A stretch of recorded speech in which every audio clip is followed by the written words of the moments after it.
வணக்கம் நண்பர்களே. ஸோ இன்னைக்கு கமெண்ட்ல ஒருத்தர் சொல்லியிருந்தாரு, அதாவது சாம்சங் Galaxy S23 பயங்கரமாக ஹீட் ஆகுது, S23 FE அது பயங்கரமாக ஹீட் ஆகுது, அதுக்கு ஏதாவது சொல்யூஷன் சொல்லுங்க அப்படிங்கிற மாதிரி சொல்லியிருந்தாரு. ஸோ அவருக்கு நான் கமெண்ட்ல என்னென்னலாம் சொன்னனோ அது அப்படியே இந்த வீடியோவில் சொல்கிறேன், உங்களுக்கு தேவைப்பட்டால் நீங்களும் யூஸ் பண்ணிக்கங்க. ஸோ மொதல் விஷயம் நான் அவரை செக் பண்ண சொன்னது நெட்வொர்க் தான்.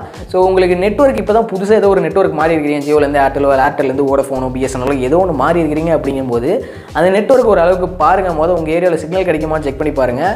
மேக்ஸிமம் இண்டோரில் உங்களுக்கு சிக்னல் ஃப்ளக்சுவேட் ஆகும், அதனால கூட ஹீட்டிங்கிறது இருக்கலாம். ஸோ இண்டோரில் செக் பண்ணி பார்த்துட்டு அப்படியே அவுட்டோர்லையும் செக் பண்ணி பாருங்கள், நிலலாம் இருக்கிற இடமா ஹீட்டிங்கில் டிஃப்ரென்ஸ் இருக்கான்னு பாருங்கள். அதுக்கப்புறம் சில நெட்வொர்க்ஸ் அந்த 5G உள்ள ரூம்குள்ளே போனால் 5G கிடைக்காது, அந்த சமயத்தில் உங்களுக்கு அது 5G சிக்னல் தேடிக்கிட்டே தான் இருக்கும். இதனால் 5G 4G மாறி சுவிட்ச் ஆகிறதுனால இந்த ஃப்ளக்சுவேஷனில் உங்களுக்கு பேட்டரி ட்ராப்புங்கிறது இருக்கும், அதே சமயம் ஹீட்டிங்கும் பயங்கரமாக இருக்கும்.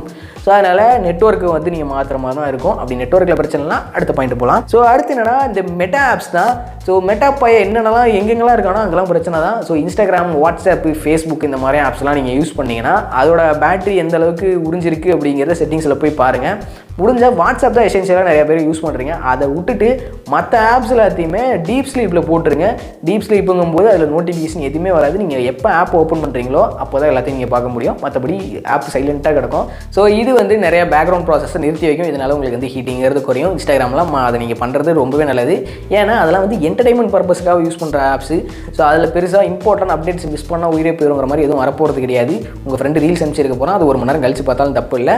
எப்படி பார்த்தாலும் இன்ஸ்டாகிராம்லேயே தான் உள்ளே உட்காந்துருக்கும் போது நீங்கள் நோட்டிஃபிகேஷன் தான் உள்ளே போகணும்னு இல்லை, ஆல்ரெடி உள்ளே தான் இருப்பீங்க, அதனால் அதில் டீப் ஸ்லீப்பில் போட்டுருங்க. அடுத்து தேர்டு நீங்கள் ரெகுலராக ஃபோனை ரீஸ்டார்ட் பண்ணுங்கள், வீக்லி ஒன்ஸ் ஆச்சு பண்ணுங்கள். அப்படி இல்லைனா டெய்லியும் பண்ணிங்கன்னா வெல் ரெக்கமெண்டட்.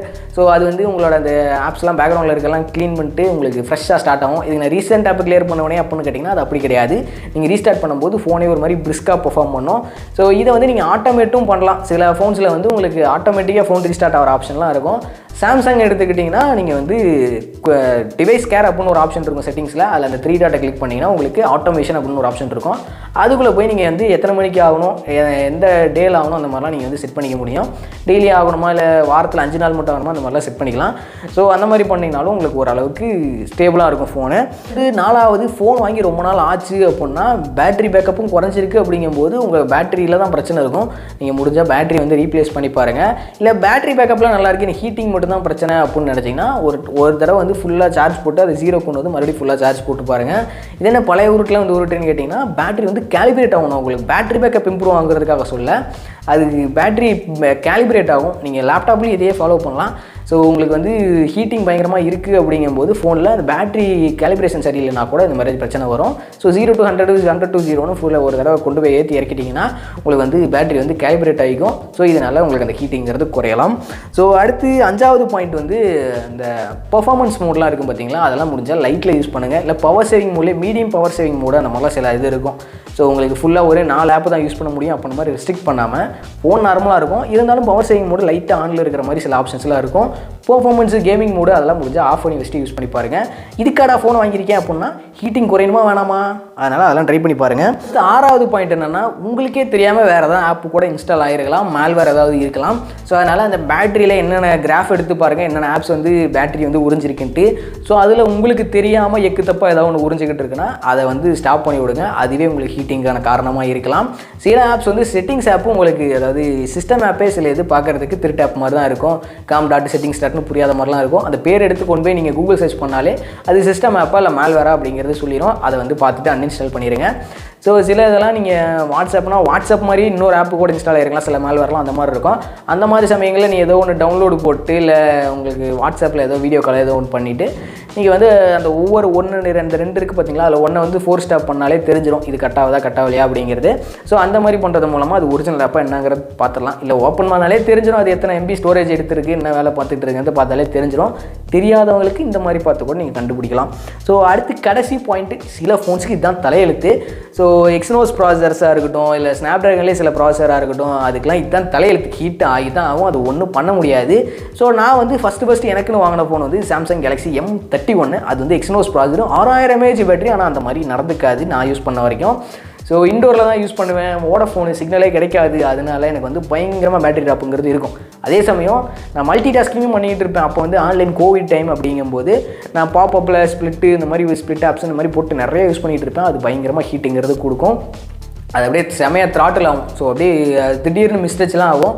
அந்த மாதிரி இஷ்யூலாம் அது எக்ஸினோஸ் ப்ராசஸில் இருந்துச்சு. அதுக்கப்புறம் நான் M51 அப்கிரேட் ஆனேன்.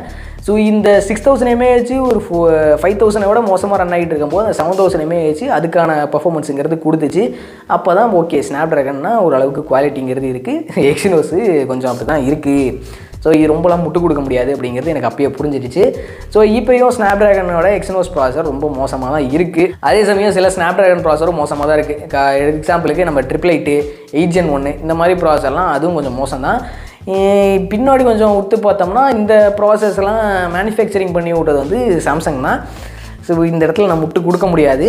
சில நேரத்தில் சாம்சங் மேனுஃபேக்சர் பண்ணுற ப்ராசஸர் அது ஸ்னாப் ட்ராகனதாகவே இருந்தாலும் அது வந்து கொஞ்சம் சொதப்பலாக தான் இருக்குது. ஸோ அதனால் உங்கள் ஃபோனில் இருக்க ப்ராசஸரு அப்படி தான் அப்படின்னா அது ஒன்றும் பண்ண முடியாது. அப்டேட்டில் ஃபிக்ஸ் பண்ணுவோம் அப்படிங்கிற மாதிரிலாம் நிறைய பேர் சொல்லுவாங்க. அதெல்லாம் நம்பிட்டு இருக்காதீங்க. அடுத்த செக்யூரிட்டி பேட்சில் மறுபடியும் அதை சொத்தி போட்டுருவாங்க. நீங்கள் அது கூடயே வாழை பழகிக்கிங்க. இன்னும் ஒரு 6 மாதம் போனால் மழை காலம் வந்துடும். மழை காலம் வந்துருச்சுன்னா உங்களுக்கு ஹீட்டிங் குறைஞ்சிடும். மறுபடியும் வெய்ய காலம் வரும்போது தான் ஹீட்டிங்கிறது இருக்கும். பரிணாம வளர்ச்சியில் எல்லாமே சரியாகும் நம்புங்க. ஒரு 2 வருஷம் பல்ல கடிச்சிட்டு ஓட்டிட்டு அடுத்த ஃபோன் வாங்குங்க. இல்லை அப்படியே பழகிருங்க, அவ்வளோதான். வேறு எதுவும் பண்ண முடியாது. இதை தவிர வேறு ஏதாவது பாயிண்ட் விட்டேன் அப்படின்னு நினச்சிங்கன்னா மறக்காமல் கமெண்ட் செக்ஷனில் சொல்லுங்கள். பின் பண்ணி வைக்கிறேன். 4 பேருக்கு யூஸ் ஆகும். இது தப்பாக இருக்கே அப்படின்னு நினச்சிங்கன்னா அதையும் சொல்லுங்கள். இப்போ வந்து இந்த ஹைப்புன்னு ஒரு ஆப்ஷன் வந்திருக்கு. அது என்னங்கிறத சொல்கிறேன். லைக்குங்கிறது உங்களுக்கு பிடிச்சிருக்கு அப்படின்னு காட்டுறதுக்காக அந்த லைக்கு. ஹைப்புங்கிறது இந்த வீடியோ இன்னும் ஒரு 4 பேருக்கு போயே ஆகணும், இது 4 பேர் பார்த்து தான் ஆகணும், ஒரு நல்ல வீடியோ அப்படின்னு நினச்சா அந்த இடத்துல ஹைப்புங்கிறது கிளிக் பண்ணலாம். அது போய் இன்னும் ஒரு 4 பேருக்கு காட்டும். ஷேருங்கிறது நீங்களாக உங்கள் ஃப்ரெண்டுக்கு அப்படி ஷேர் பண்ணி விடுறது. சப்ஸ்கிரைப் பண்ணிக்கிட்டீங்கன்னா உங்களுக்கு நோட்டிஃபிகேஷன் வந்துடும். ஸோ இது எல்லாத்தையுமே பண்ணால் எனக்கு ரொம்ப நல்லது. ஏன்னா 4500 சப்ஸ்கிரைபர் தான் வச்சுருக்கோம். ரொம்ப காலமாக வீடியோ போட்டுட்ருக்கோம். டெய்லி ஒரு டெக் நியூஸ் ஸ்டார்ட்ஸ் மூலிமா எதுவும் ஒன்றும் வந்துடும். அதனால் சப்ஸ்கிரைப் பண்ணி வச்சுங்க. எக்ஸ்ப்ளனேஷன் எல்லாம் புரிஞ்சிருக்குன்னு நினைக்கிறேன். முடியல, வேகுது, போய்ட்டுறேன். பாய்.